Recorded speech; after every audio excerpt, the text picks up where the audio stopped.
chanting of a mantra which occurs in the Kathopanishad. These are called Shanti mantras, peace chants in English. And they prefix and suffix any Upanishad, which is the last part of the Vedas called Vedanta. These are universal mantras invoking peace.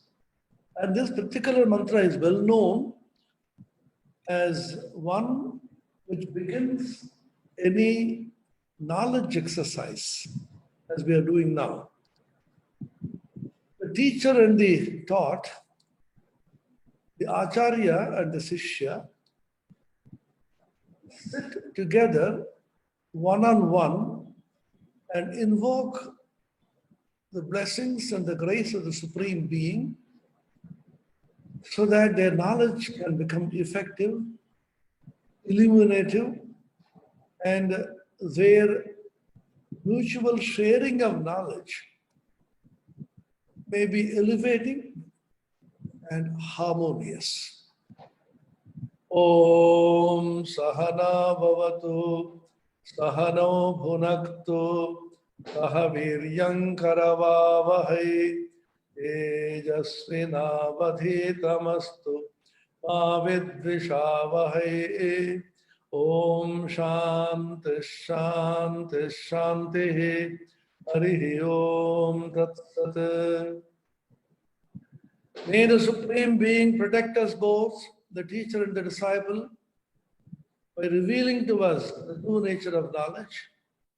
May the Supreme Being protect us both, the teacher and the disciple, by revealing to us the application of that knowledge.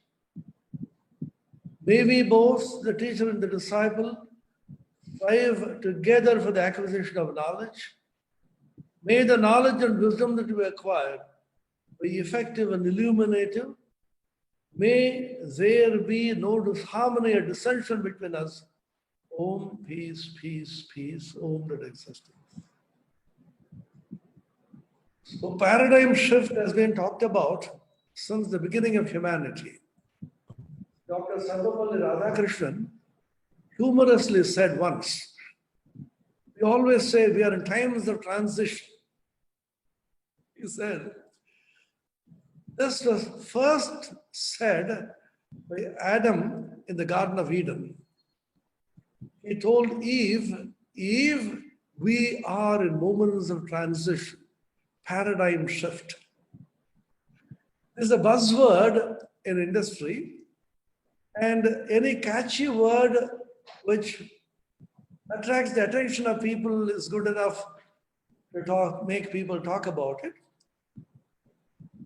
Nothing has shifted so far, except that man's attention has come to be focused more and more on how to maximize happiness for a maximum number of people by an effort which is harmonious and collective and self-sacrificing. I will emphasize this aspect rather than developing skills, developing industries, developing infrastructure. All that will happen provided man can rebuild himself or herself. What is the greatest tragedy of human life? That human beings have become intolerant, they become corrupt, they become intensely selfish, and they are destroying and exploiting nature for their own so-called benefit. Nature will come back and take nemesis. In Greek mythology, there's the concept of nemesis of nature. Prakritika pratishodh. If you pry into nature and exploit nature for your own greed, nature will come back and give you tight slaps on the cheeks as the coronavirus is doing now.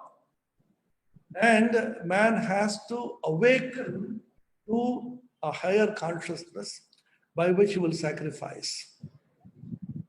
The virus says, I also have a right to live. You are exploiting me, you are destroying nature, you are mining your mountains and you are cutting down trees. So I'll come back and teach you a lesson. And this little virus, which can't be seen even under a microscope, and which is dead in itself, but suddenly becomes alive when it comes to contact with somebody else, a living organism, is shaking the entire world. All the pride of man, the biologists and the immunologists and the virologists and the Nobel laureates and the biologists and the top people in biological sciences are now shivering with fear without knowing how to tackle this little fellow.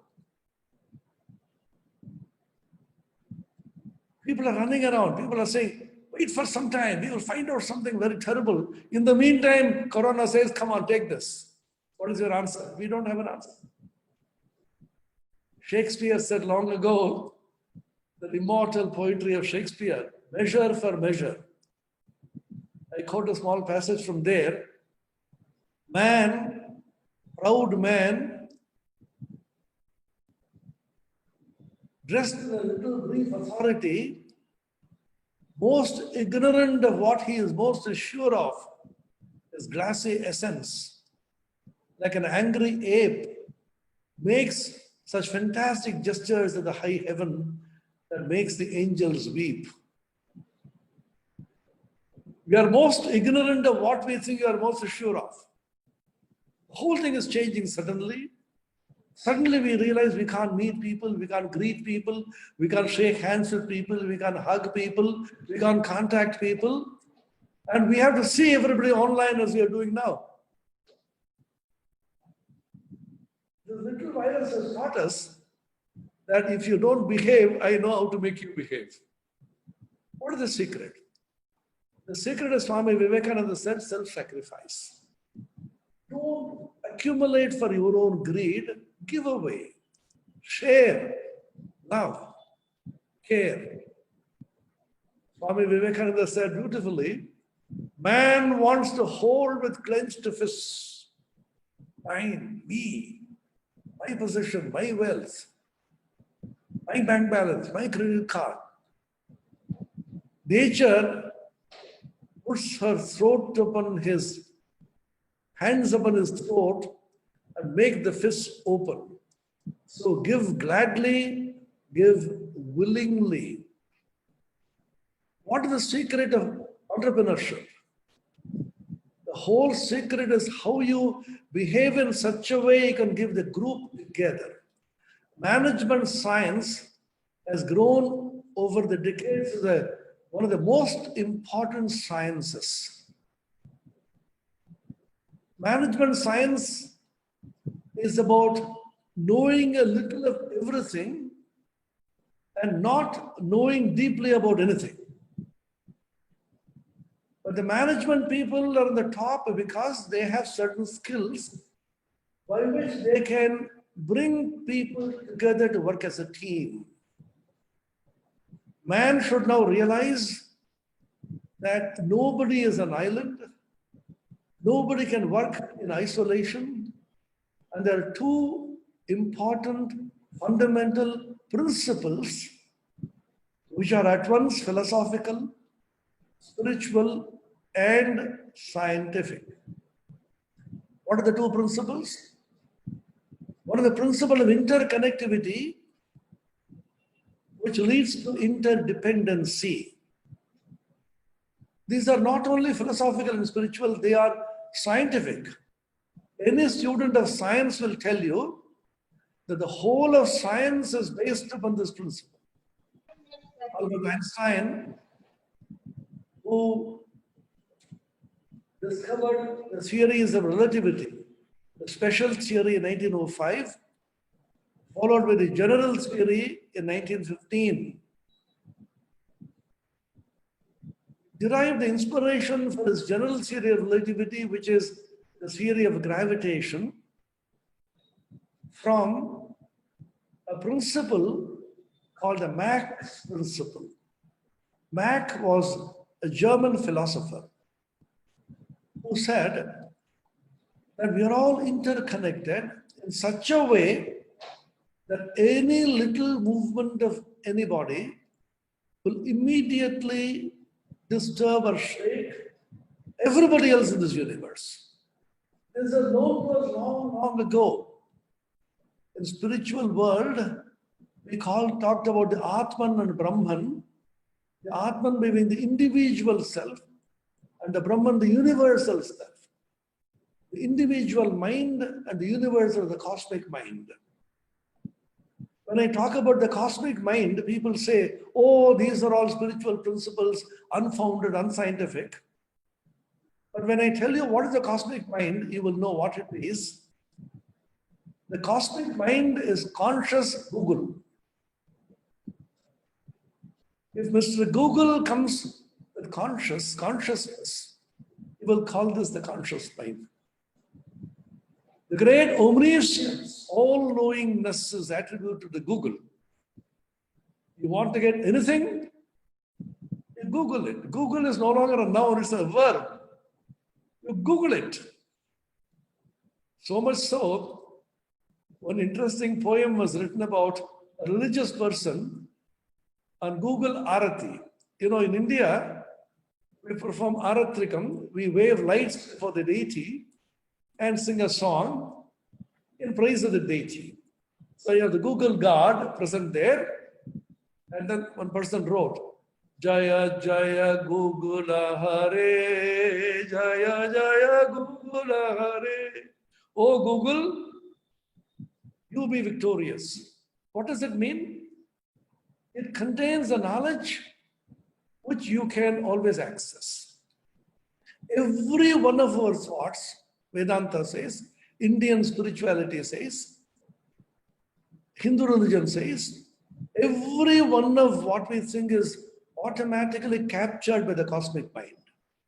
In the modern language, we say it's uploaded in the cosmic mind unconsciously, and anybody from anywhere can download it from there. What do you need for that? You need connectivity. Connectivity is called in India by a beautiful Sanskrit word which is now most commonly used. If I tell you the name, you'll be surprised that it has this meaning. To connect in the Sanskrit language means yuj, dhatu. Dhatu is a verbal root. Yuj means to connect. Yujir yoge. From yuj comes the word yoga. Yoga means to connect. Connectivity is yoga. Yukta is a person who is connected. A person who wants connectivity at all times, we want 24/7 uninterrupted connectivity. Now, Wi-Fi connectivity. So it's called Satata Yukta, Nitya Yukta, words are used in the Bhagavad Gita. So when you connect to the cosmic mind and you want to download something from there, what you need to connect? You need a password in order to access it. This password is called in Hinduism as a mantra. Many of my students ask, why is the mantra so secret? Hinduism is too secretive. It should be transparent, given to everybody. And I told him, of course, you are right, you are right. Do you have an email account? Yeah, I have one. Can you give me a password? No, it's my password. I will not give it to anybody. What is so secret about it? There are certain things which are not cheaply thrown like that. You call it a private space which you have. So you connect to the cosmic mind through a particular process. I connect in some ways, everybody connects in his own way. These are called different approaches to religion, different approaches to philosophy, different approaches to life itself. And when you shift from one approach to another, it's called the paradigm shift. The approaches keep on changing, but the principle remains the same. So you have to effectively realize that you are interconnected with every person outside and with nature as a whole, with the sun and the moon and the earth and the planets and the oceans. You are interconnected. You can't live in isolation. This brings to you interdependency. My joy, my happiness depends on the joy and the happiness of everybody else. If I have to be peaceful, everybody around me has to be peaceful. Einstein once said, 100 times a day, I remind myself that my life depends upon the contributions of hundreds around me, hundreds of men living and dead, and that I should give in the same measure as I have received until receiving. I've been constantly receiving from nature, receiving from people, and in order to be able to complete the circuit, I have to give back. If I receive, accumulate, and won't give back, I stagnate and die. This is a very important paradigm shift that is now coming, that you have to open out industries, develop skills, meaning that you should know how each person's skill should be developed in his or her own way. Everybody has a skill in this universe. But we, unfortunately, in our education system, which was handed down to us by Lord Macaulay in 1865, in which he said, he proclaimed that we should give the Indians such an education by which will appear to be Indians from outside, but completely and thoroughly anglicized within, and they will serve the British government like slaves and clerks. There will be no innovation, there will be no enterprise, there will be no industry, and they shall be given such a brainwashing education. And we followed it. For 185 years, we've been proudly following it and slavishly looking to the West for everything. So look inward and look at our past glory, and rather than gloating in the past glory, shed hot, remorseful tears, thinking of the present degeneration, finding out the cause for it, and then looking up forward in future to tremendous renaissance. This is the paradigm shift that we should have.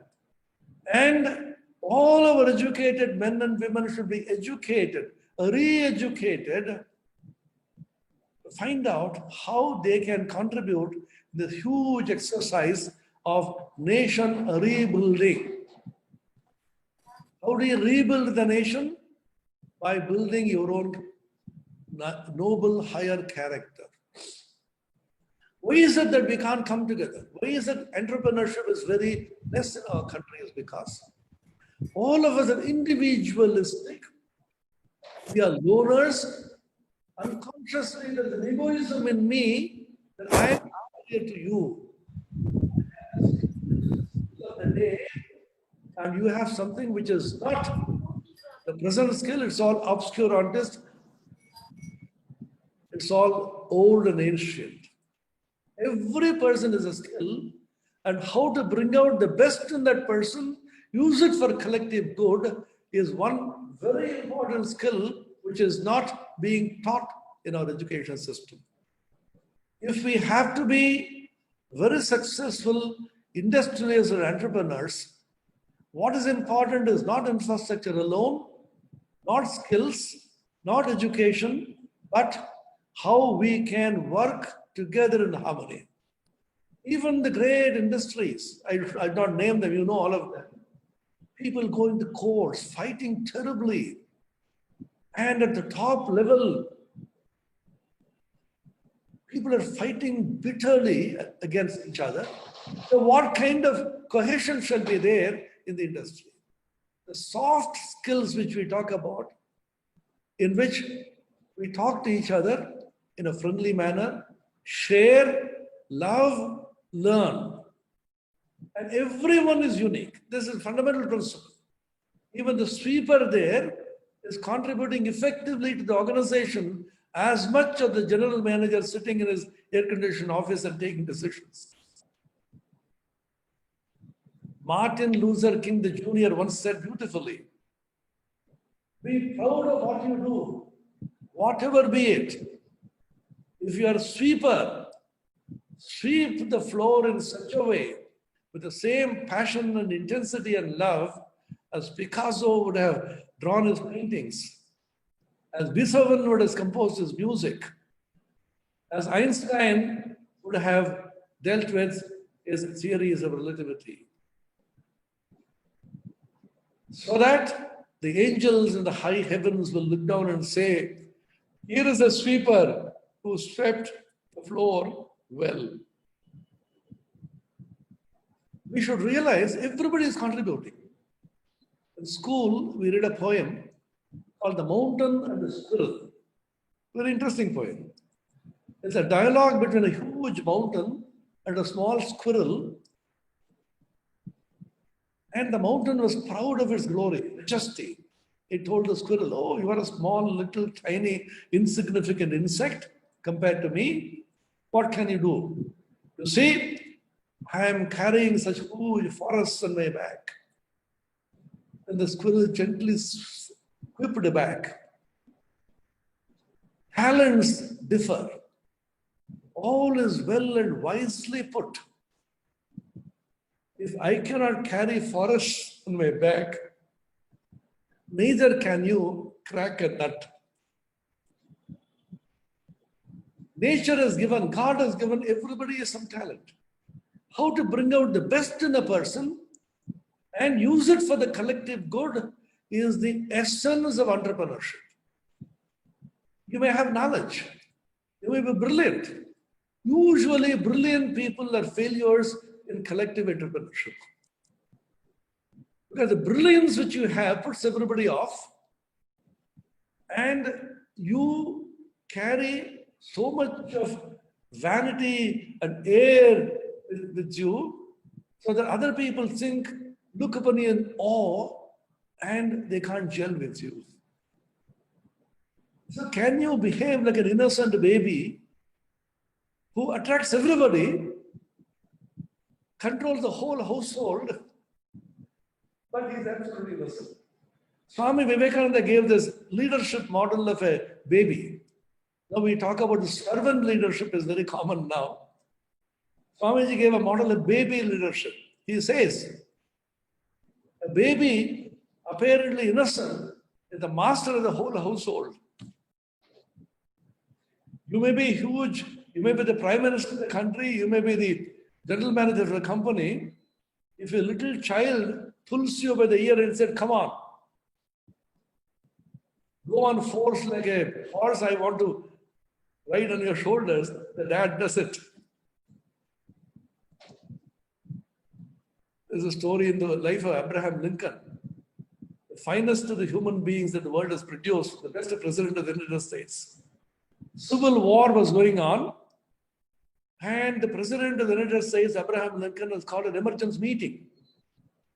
Suddenly the child comes and says, Dad, I don't have anybody to play with. You come and you should play with me. The child does not know civil war, nor does it care. Child knows, my dear beloved dad is not giving me company now. You know what Abraham Lincoln did? That is the difference between a person who can gel people together. He smiled and said, told his colleagues, can you carry on the meeting for some time? I'm coming in a minute. He went to his child, played with him for some time, said, you see, I have a very important business. You keep playing, I'm coming soon. It used to be said of Abdul Kalam. There's a famous story. Abdul Kalam was heading a division in missile technology in the Indian Space Research Organization, or one of our past illustrious presidents of India.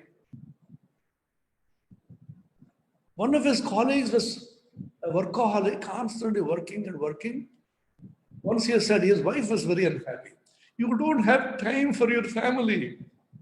Your children want to go and see that exhibition for circus or somewhere. You should take us today. He said, yes, I will come. He told his boss, Abdul Kalam, said, today I will leave a bit early, that's 5 o'clock, the normal time. But he doesn't go home before 9. Sir, can I leave? No, you leave early, don't worry. Sir, at 4, can I leave? Of course you should. What's the problem? So I want to take my family and children to this exposition. Oh, well, definitely you should. Go. Next day, he was crying. I totally forgot. He went home in the night and said, he was crying. Oh, I'm so sad. I totally forgot about it. And his wife said, no, you arranged for it. You're so happy when it happened. Abdul Kalam peeped into his office at 4, saw the man deeply engrossed, and quietly went to his home and told his wife, you see, your husband is caught up badly in a job. He has sent me to take you to the exhibition. Come on, I have a car. So they went, had fun and came back. So this is leadership. Behave like a baby. Entrepreneurship means not only infrastructure and money and position and creating wealth, creating human beings who can work in harmony, whose egos don't clash with each other like billiard balls. One of our Swamis used to say, don't clash like billiard balls, your egos. Gel with each other very softly so that all of you can work in tandem. Now, the great revival of this idea internationally, they call it the soft skill development and soft power. Now they say even countries which have hard power, military power, economic power, they perhaps will lose compared to countries which have soft power. In Sanskrit, in Vedanta, we call it sattvika. When you are sattvika, when you are calm, when you are loving, when everybody you can bring on board, you have a power by which collectively you can win. Individually, you may not. In India, unfortunately, because we have a slave country over 1,000 years, jealousy and bickerings and quarrels and people trying to outwit everybody has spoiled our country totally. And unfortunately, the present industry's climate, based on the modern management techniques, has taught us that we should compete aggressively.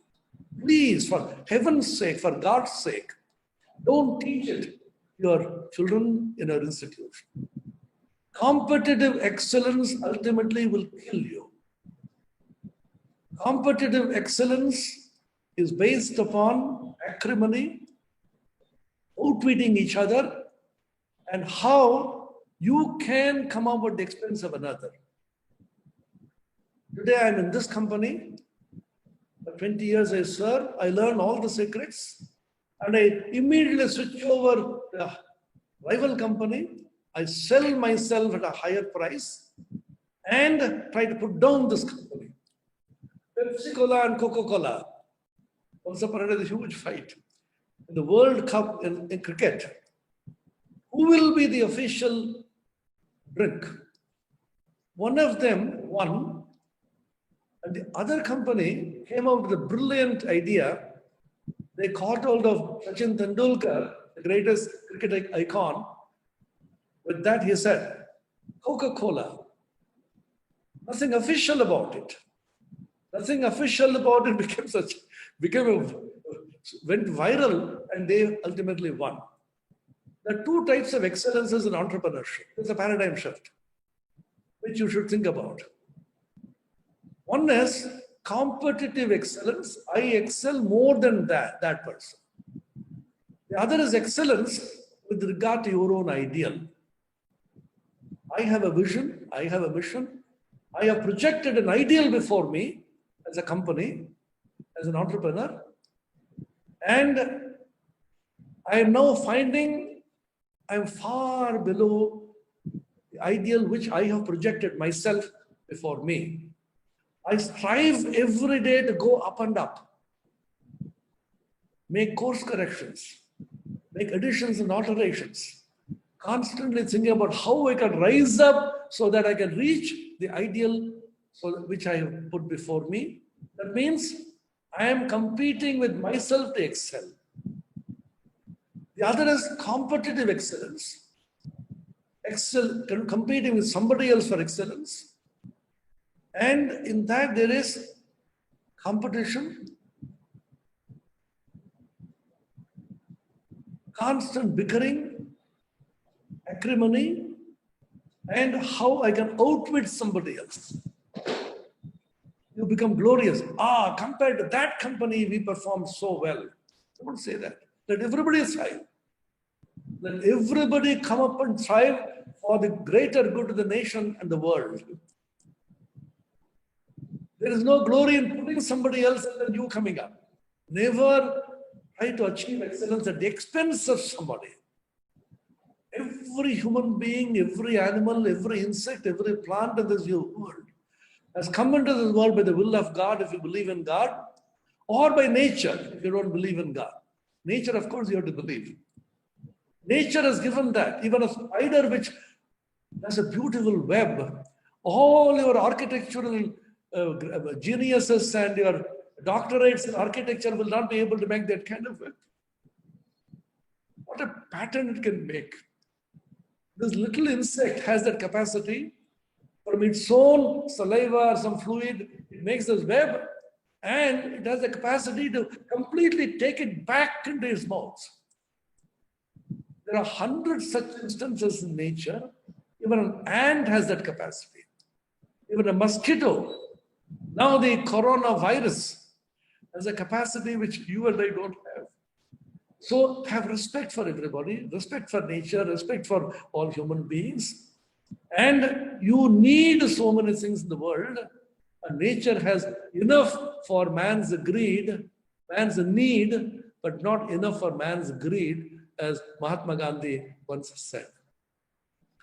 So this is the paradigm shift we should now bring in which we should collectively try to bring everybody up and excel with regard to my own ideal, and try in such a way that the whole group comes up, each member of the group contributing for the collective excellence by trying to bring out what is the best in him or her. I will end with a small interesting saying in English, which my teacher wrote in my diary in school. I went to her and she was teaching English. I said, can you write a small sentence which you'll remember in my life? That was nearly 55 years ago. I remember the small sentence. She wrote, express whatever talents God has given you freely, happily. The woods would be silent if no bird sings except those that sing best. Suppose God made a rule, only cuckoos should sing and not crows. The whole forest would be silent like a desert. The place where I live, Belur, full of trees and birds. Early in the morning, you can see so many birds chirping and singing. I used to hear the cuckoo beautifully, melodiously, coo, coo. It's so melodious. It's followed by the cry of a crow, ka, ka, ka, ka. The crow is not ashamed that he should not cry before a cuckoo. God has given me this talent. God has given me this voice. Let me express joyfully. Can you not learn this little lesson from a simple crow? If you look at the crow, you can get lessons. Nature teaches you in innumerable ways. So I used to bow down before that crow and said, you have taught me a great lesson today. We are ashamed. He can sing so well. He's such a powerful entrepreneur. He's such a successful industrialist. Before me, I'm a small person. Whenever I meet people, small industries, apologetically they will say, oh, we are a very small industry compared to that. Just like this institution also says, and we are just a small organization, we are just growing. Why are you apologetic? You express what you have. The small little virus is able to shake the whole world. And the virus does not say, I am too small, too timid. It throws a challenge to the whole world and says, now what? So be respectful to nature and then say, bow down to the virus, please, please don't attack us. There is some of the village women, illiterate women, were praying to this virus as goddess Mahamari. Two intellectuals became hue and fry. And then they say, oh, they are under. I tell them, see, there's little illiterate village folk. They feel is the power of God. So pray to God so that it is removed. Why do you get agitated? You with all your intellectual pride are depressed. I'm locked down. I'm loneliness I'm feeling. I don't know what to do. Those little illiterate women are there praying and singing and clapping their hands full of joy. Why are you so jealous of them? Let them do it in their own way. So this is the Indian way in which you see the manifestation of the glory of God everywhere and realize that the supreme intelligence manifests in innumerable ways. Albert Einstein said he was not a believer in God in that sense. He was my great icon, so I come back to Einstein again and again. He said, my religion consists of a humble adoration of an illimitable intelligence which our dull faculties can comprehend only in the most primitive fashion. How much is their intelligence? 100,000 stars every moment are dying and being born, who are billions of light years away. Galaxies after galaxies are receding, and in one little galaxy called the Milky Way, you have a very small star called the Sun, around which we have so many planets. One of the planets is called the Earth, in which there is a country called India, a country called Australia, a country called so many things. And then where we are sitting little tiny fellows and priding ourselves saying that we are so. And at the same time, we can conceive of the infinite. Human intelligence is endowed by God to conceive and conceptualize and envision a huge, vast intelligence. So there's a combination of the finite and the infinite in a human being. Somebody very pessimistically defined a human being by saying, a human being is a conglomeration of carbon atoms crawling pathetically in a grain of cosmic dust called the Earth. That human being also comprehends the infinite and the supreme. So these are the ideas which we should bring to bear upon people who are going to industry. All the other skills will come automatically. How we can respect one another, how we can share our knowledge and resources, and how we can come and work together. There's a lot of secrecy. I know I will not share it with you, lest you also become great. Don't be afraid. You share it, you will grow. Knowledge is something which grows by sharing, by giving. The more you grow, the more you give, more you grow as a light. This poem which we read in school, as one lamp lights another, nor grows less, nobleness enkindleth nobleness. So this nobility should come to us, humility should come to us. Along with that, the courage to face challenges, not to be cowed down by obstacles. An entrepreneur has to be a courageous person. So Swami Vivekananda said, you should have a large heart to feel and an acutely sharp head to conceive and envision, and courageous hands to implement that vision. Head, hand, and heart, jnana, bhakti, and karma, encircled and interpenetrated by concentration or yoga. This is the model of entrepreneurship Swamiji gave us. Thank you so much.